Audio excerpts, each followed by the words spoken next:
Hello everyone, इस video के अंदर हम लोग बात करेंगे एंटी ट्यूबरक्युलर ड्रग्स के बारे में। एंटी ट्यूबरक्युलर ड्रग्स जो है वो हमारी काफ़ी इंपॉर्टेंट है। इस वीडियो के अंदर हम लोग इसका क्लासिफिकेशन भी डिटेल में कवर करेंगे। स्टार्ट करते हैं। Tuberculosis is a disease caused by Mycobacterium tuberculosis. Tuberculosis क्या होता है ना, एक डिजीज़ होती है जो कि माइकोबैक्टीरियम ट्यूबरक्युलोसिस नाम का बैक्टीरिया कॉज करवाता है। The drug use against tuberculosis called anti tubercular drugs. अब एंटी ट्यूबरक्युलर ड्रग्स क्या होती है? ट्यूबरक्युलोसिस की अगेंस्ट में जो भी ड्रग्स यूज़ की जाती है ट्यूबरक्युलोसिस की कंडीशन के अंदर, उन ड्रग्स को बोलते हैं एंटी ट्यूबरक्युलर ड्रग्स। ठीक है। अब नेक्स्ट हम लोग बात करते हैं इसके क्लासिफिकेशन के बारे में। एंटी ट्यूबरक्युलर ड्रग्स क्या होती है ना, तीन टाइप्स की होती है। First line drugs, second line drugs and newer agents. ठीक है। अब यहाँ पर सबसे इंपॉर्टेंट होती है फर्स्ट लाइन ड्रग्स, जो कि हमें डिटेल में पढ़नी है। बाकी सेकेंड लाइन और जो न्यूअर ड्रग्स होती है उनके सिर्फ हम लोग नाम देखेंगे। ठीक है। फर्स्ट लाइन ड्रग्स कौन कौन सी होती है? आइसोनियाजाइड, रिफैम्पिसिन, इथेम्ब्यूटॉल, pyrazinamide और स्ट्रेप्टोमाइसिन। ये 5 हमारी ड्रग्स होती है फर्स्ट लाइन ड्रग्स। ठीक है। इसके अलावा सेकेंड लाइन ड्रग्स की बात करें thioacetazone, capreomycin, amikacin, gentamicin, para amino salicylic acid. ठीक है, जिसको हम लोग PAS भी बोलते हैं। इसके अलावा केनामाइसिन। ये सारी जो ड्रग्स है हमारे पास, ये हमारी सेकेंड लाइन ड्रग्स है। ठीक है। इसके अलावा थर्ड है न्यूअर एजेंट्स। ठीक है, जैसे कि एजिथ्रोमाइसिन, एरिथ्रोमाइसिन, सिप्रोफ्लॉक्सेसिन, लीवोफ्लॉक्सेसिन और सेफ्रिजोन। ठीक है। ये न्यूअर एजेंट्स हैं। अब हम लोग बात करते हैं फर्स्ट लाइन ड्रग्स के बारे में। ठीक है। फर्स्ट लाइन ड्रग्स के अंदर सबसे पहली ड्रग है हमारे पास आइसोनियाजाइड। आइसोनियाजाइड क्या होता है? ये जो ड्रग होती है इसका जो डोज है वो 300 मिलीग्राम यूज़ किया जाता है। ये बैक्टीरियासिडाल ड्रग्स होती है। ठीक है। बैक्टीरियासिडाल ड्रग का क्या मतलब होता है? जो कि बैक्टीरिया को कम्प्लीटली किल करती है उसके DNA पे अटैक करके। ठीक है। Drug of choice in TB।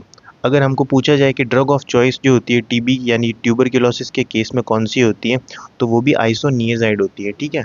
अगर बात करते हैं इसके मैकेनिज्म ऑफ एक्शन के बारे में, मैकेनिज्म ऑफ एक्शन का मतलब होता है कि ये जो ड्रग होती है वो किस तरीके से काम करती है। ठीक है।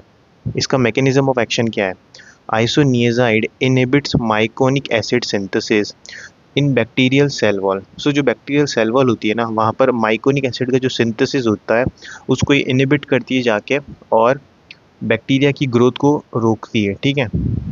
नेक्स्ट पॉइंट है isoniazid interferes with the metabolism of drugs. अब आइसोनियाजाइड जो होती है ना हमारे पास, वो कुछ ऐसी ड्रग्स होती है जिनके मेटाबॉलिज्म को अफेक्ट करती हैं, जैसे कि कार्बामेजिपाइन, फिनाइटोइन, वारफरिन, डायज़ेपम। यूज़ कॉन्शियसली, यानी कि आपको ध्यान से यूज़ करना है। इन ड्रग्स के साथ जो है हमारे आइसोनियाजाइड, उनको यूज़ नहीं करना है। ठीक है। अब हम लोग बात करते हैं साइड इफ़ेक्ट ऑफ आइसोनियाजाइड, यानी कि इसके साइड इफ़ेक्ट्स कौन कौन से इस ड्रग्स के। फर्स्ट है पेरिफेरल न्यूरोपैथी। पेरिफेरल न्यूरोपैथी इसका साइड इफ़ेक्ट है, जिसके अंदर क्या होता है ना, विटामिन B6 की डेफिशिएंसी हो जाती है। ठीक है। और उसकी वजह से जो डिजीज़ कॉज होती है, जो कंडीशन कॉज होती है, उसको बोलते हैं पेरिफेरल न्यूरोपैथी। अब बात करते हैं पेरिफेरल न्यूरोपैथी का क्या मैनेजमेंट होता है, यानी कि अगर साइड इफ़ेक्ट में पेरिफेरल न्यूरोपैथी हो जाए तो उसका क्या मैनेजमेंट है। विटामिन B6 के इंजेक्शन, और उसका डोज जो होता है वो होता है 50 मिलीग्राम IM रूट से दिया जाता है। ठीक है। इसके अलावा कुछ और साइड इफ़ेक्ट भी है, जैसे कि हेपेटोटॉक्सिसिटी, यानी कि जॉन्डिस। इसके अलावा गाइनोकोमास्टिया, नौशिया, ल्यूकोपीनिया और आयरन डेफिशिएंसी एनीमिया। ये सारे भी हमारे पास साइड इफ़ेक्ट्स हैं आइसोनियाजाइड के। ठीक है। ये थी हमारी फर्स्ट ड्रग। अब हम लोग बात करेंगे सेकेंड ड्रग के बारे में, जो कि है रिफैम्पिसिन। ठीक है।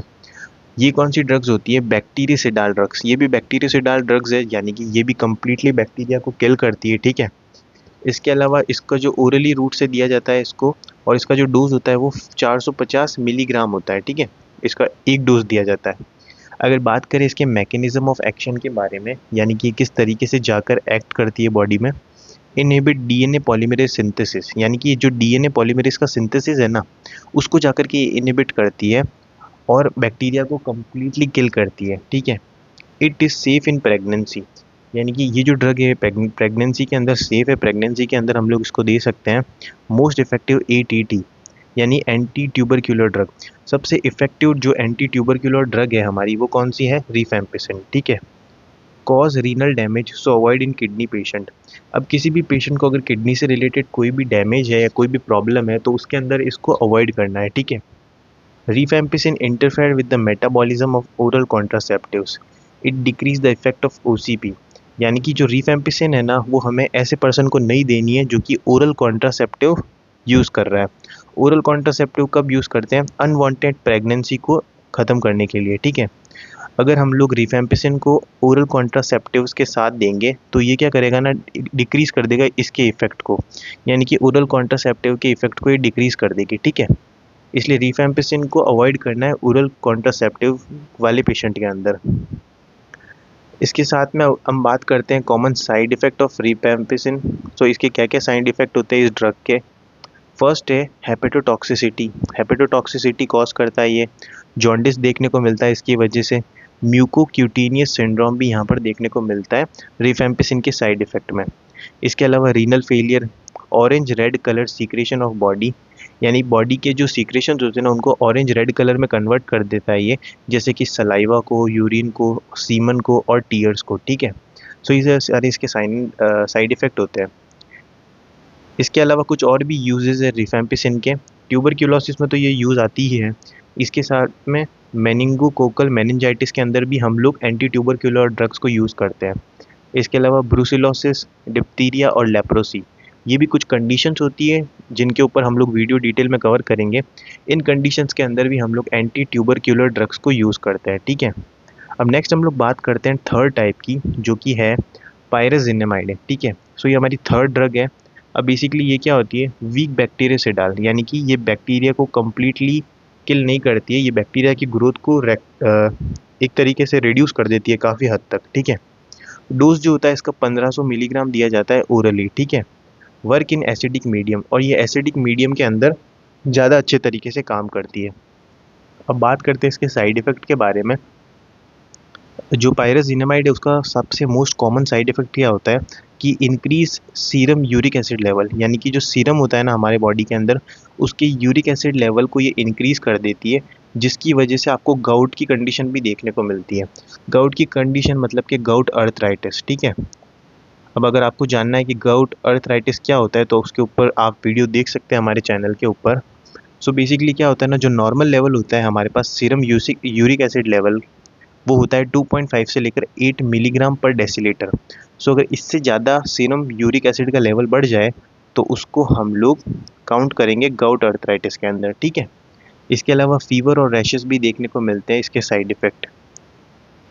नेक्स्ट हम लोग बात करते हैं फोर्थ ड्रग की, जो कि है इथेम्ब्यूटॉल। अब इथेम्ब्यूटॉल क्या होता है? ये जो ड्रग है इसका जो डोज है वो 100 मिलीग्राम और रूट जो होता है वो ओरली दिया जाता है।